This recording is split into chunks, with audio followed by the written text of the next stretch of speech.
Yo, yo, yo. What is going on, guys? Sorry, I keep staring at the road. As you can tell, I'm looking a little flyer than usual. And that's because it is a fucking Friday. Feels good to say that.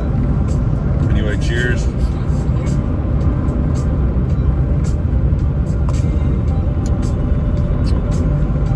Yeah. We are actually about to cross or past the Sam Houston statue leaving Houston. So I guess we're like an hour out of Houston now. Not really, maybe like 30 minutes from the top.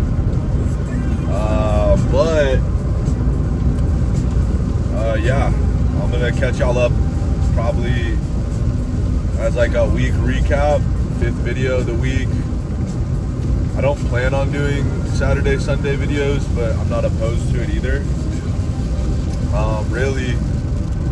I just kind of wanted to recap the ups and downs. Got a little flow going too. Just going. Yeah, we turn it up. We are turning up right now. So, yeah, like recapping of kind of the first week, 2025, kind of 2026, kind of off to a slow start. I mean, we hit 1K revenue.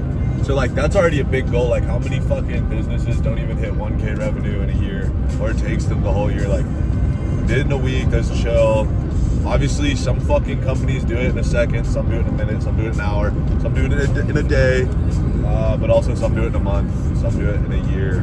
Some do it in a decade. Some do it never. So, you know, when you span that all out, I'm still really blessed with that. Also, wow, like as I'm driving, I don't remember this much development. It's been a minute since I've went to Dallas. I guess I know where I'm at. So I'm at Sam Houston State University right now. So for those of you who don't know, when you are traveling from Houston to DFW, you take a road called, geez, this is such like the fucking, sorry, my ADHD is crazy right now. This is such like the first fucking season. So you take this road called I-45, and that makes what I call the Triangle of Texas. So you have Houston, Austin, San Antonio, and then DFW up here. And that's kind of like Texas civilization. Like, to me, that is like a pretty decent map right there. Like, I don't really like, leaving that map is like leaving the fucking big scale map. Like, you have small scale heights, like even like our smallest scale, like, you know, neighborhood heights, Glenlock of the Past, Tomball Kleppel. This means nothing to most of you guys, but these have been like the mini maps I've played in before. Then you zoom out, it's like bang. These are all within like Houston. It's like the, you know, the normal size city map. I'm kind of going overboard with the gamifying of life, but I've been doing that a lot lately, and it's been kind of fun. So I try to keep that up. But yeah, then after Houston, I guess if you were just gonna go to state level, like there's really no point of leaving that like triangle too far. Like that's pretty much all the civilization in Texas. Like if you count Galveston, that's a part of the Houston server. If you count Fredericksburg's New Braunfels, that's part of the Austin, San Antonio servers, including San Marcos. And then if you include like definitely like obviously all of DFW, that's already 2 cities combined. But I'm trying to think like where did my fucking roommate, Longview? Yeah, like Longview's kind of out there. There's some Abilene. Once you start hitting like Midland, Lubbock, Abilene, I give that its own server too. But and El Paso's obviously its own. But I mean, enough of the fucking app. You'll get the point. We're fucking traveling. We are now at the first kind of main point of leaving Houston, which is Sam Houston State, which I'll visit or pass through, you know, maybe a couple times a year. There's a golf course here I like going to. One of my good friends went to college here, and I've checked out the Delt House here. So yeah, there's some cool shit. So kind of close off that thought, open up another one that I was starting to get to. In season 1, we did the San Marcos trip about like 5 episodes in, I believe. So kind of same vibe. It's very similar how these like 6-month slots of my life are like formatted. You know, I even talk about, you know, the breaks I take, and you know, we're kind of in one of those right now. So not too worried about like super production, like being super productive at this point, which also circles back to, yeah, like the revenue that we hit. See, it all goes together. Just gotta reel it in. The revenue goal, it hits our minimum threshold, to where like we still make payroll, which is like really like the ultimate goal of the business, is make payroll and then keep all your, I don't know what you'd call it, like licenses, legality, ability to operate, really just like, I gotta turn this down a little, kind of lock in a little more on this. Okay, that was good. Basically, like, there's really only 2 goals, in my opinion, of business. Is 1, pay everybody, get everyone paid, and then 2, stay in business. So whatever that means by, if that is by, are you gonna let me in? You're gonna be a cock. No, you're not gonna let me in. Okay, got it. Maybe. Yeah, they are. That was super chill.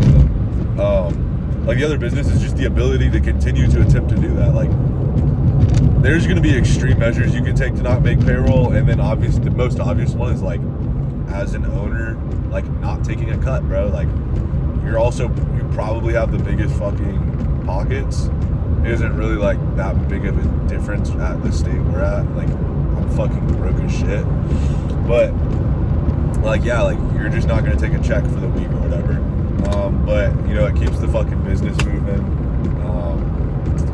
That's pretty much it. So yeah, we hit that threshold, but then at the same time, it's like not going above that threshold gives you the ability to be riskier, put more money into marketing, take more jobs, pay more guys, buy more equipment. That seems to be kind of the common steps of like service-based business. So yeah, kind of wrap up that intro. Let's kind of get into the, you know, the nitty gritty. So we are currently in talks with 5 or 6 parties, just meaning like separate people and stuff. Getting together, one of the goals, which is like creating Q2 revenue, of basically a landscaping lawn care business, which is what Champions Firewood and Lawn Care technically already is, but kind of creating its own branch / DBA under my holding company, to where I will have multiple partners with that specific business. So like ultimately, like, yeah, I don't know if it's going to be like, I think we kind of talked about this yesterday too, and this is a phone call away from finding out. I don't know if Yoakley Enterprises would now be I guess most likely 25 to 33%. Yeah, we talked about this. So it'll either be a majority or a partial owner in the business, and then the other owners will be sole proprietorships. But it'll keep me out of like owning the business specifically. So that'll be pretty cool. But the goal is really to transition into like, yeah, like spring cleanup. I'm taking a book out of my old mentors page. If he sees this, or if he notices I'm kind of copying his style, bro, I'm in Houston, like, I'm not fucking touching your locations in Austin, San Antonio. Don't get fucking mad, you know. But he won't see this, and I don't think he'll care, and I'll reach out to him. But I mean, basically, like, we're doing the same business, but you know, at the same time, also like with Firewood, it was actually his business that I originally worked for. So you know, I take a lot of information from that guy. He's always been a great resource. He's one of my greatest friends in life, greatest mentors. But anyway, we don't talk right now, so that's just kind of how the relationship goes. We have like different goals. Our interests don't align right now. We live in different cities, so we're the type of people that we're yeah, we could make time to keep our relationship growing, I guess, but like we'll go back and hang out and it's the same shit. It's talking about business, it's talking about hunting, it's talking about girls. Like it's a simple life and relationship with him. It doesn't take a lot to maintain. We're not looking for anything from each other, but just, someone else to kind of do those things with. And then obviously we just, with like business, women, and hunting, we're just at certain different levels of that. So, we kind of try to help each other get to those other levels, whatever that is. Also like getting jacked, right? So that's the nature of that relationship. With that being said, so like found his website recently, kind of already knew his offers from when we were closer and he was working on his company and I was working on my old firewood company that I've since sold. It's a natural progression of kind of what I got in. The first thing you think of is when firewood season ends, it's like, okay, like this model translates to like lawn care landscaping, essentially. Like it's just one revenue stream or one example of that kind of subsection of the industry. And as well, like pressure washing is just kind of that go-to service-based job. It's not ideal, but I think if you package it with some other stuff, then it becomes like really good. And that's what we're going for, is just like high-end house, outdoor, exterior house restoration. That's going to be the business, is high-end, premium, luxury, exterior house restoration. That's what it is. That's exactly what it is. So we're kind of building out the website right now for that. The landing page, kind of same thing. Some digital marketing and some organic marketing, and then as well as some conventional or non-media marketing, like the old-fashioned, posters, signs, business cards, door hangers is a big one, and then kind of combining those, creating a brand, learning how to actually do the job, so like actual fulfillment in itself, operations. We're basically figuring that all out. We kind of know what it's gonna look like as a whole, but I think the hard part is really going to be getting sales and marketing. Like that's the hardest thing. Like you're essentially, your first sale is you are being a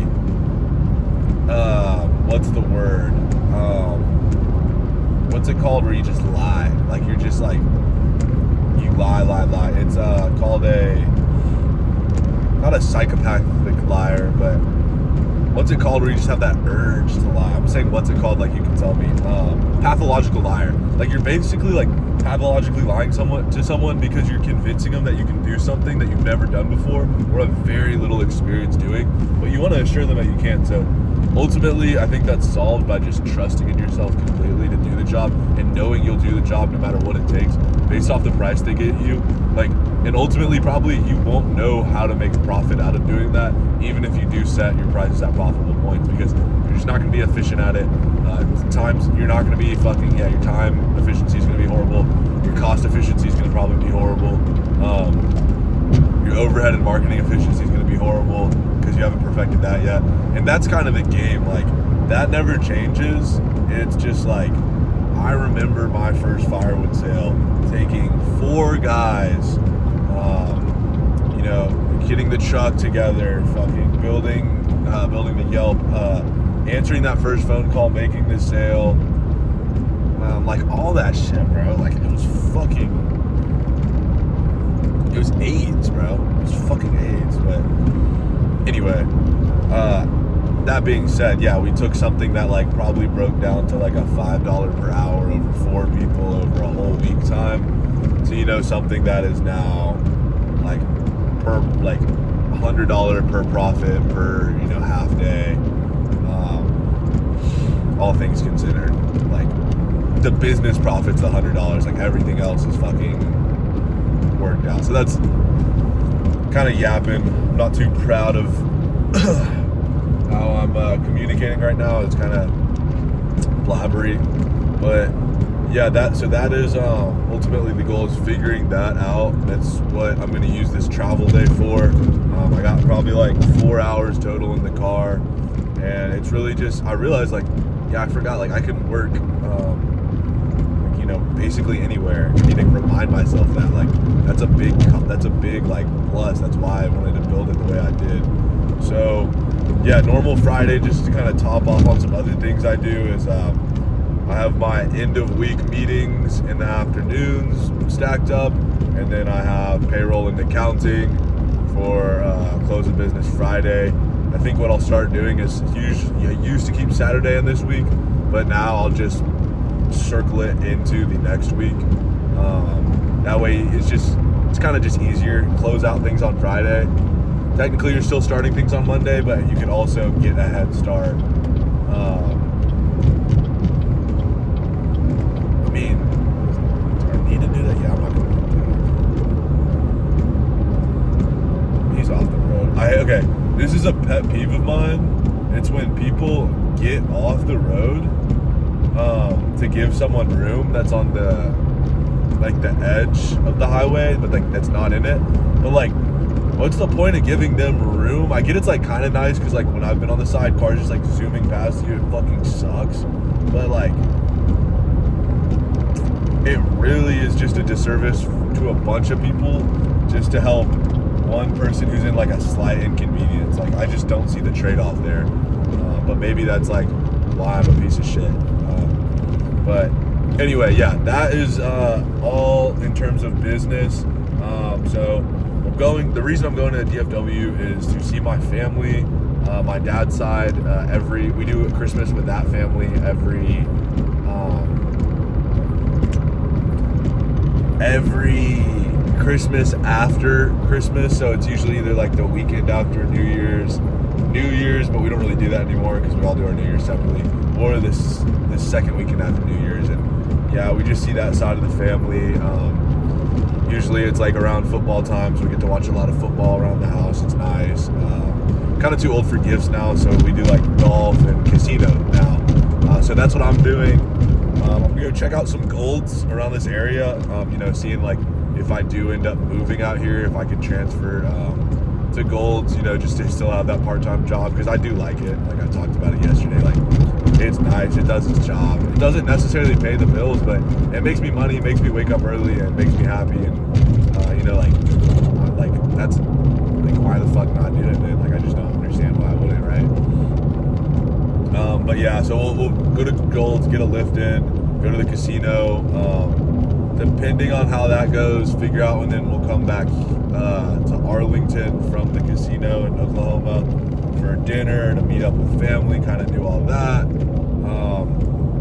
And then, yeah.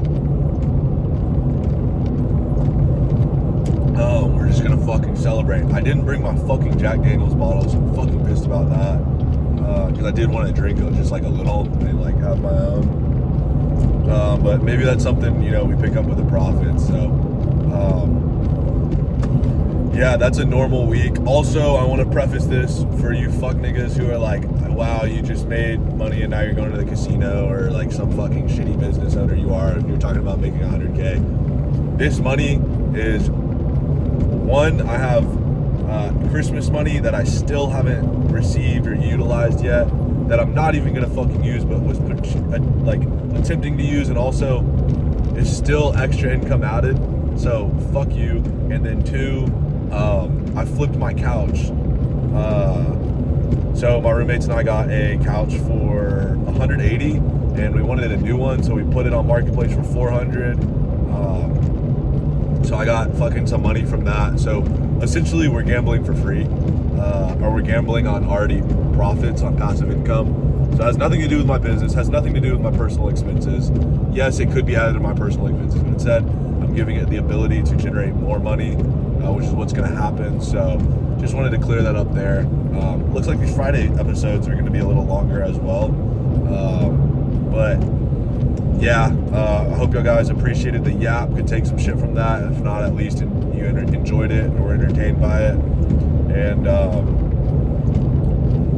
let's get ready for the next week, right? 1 down, fucking 51 more to go.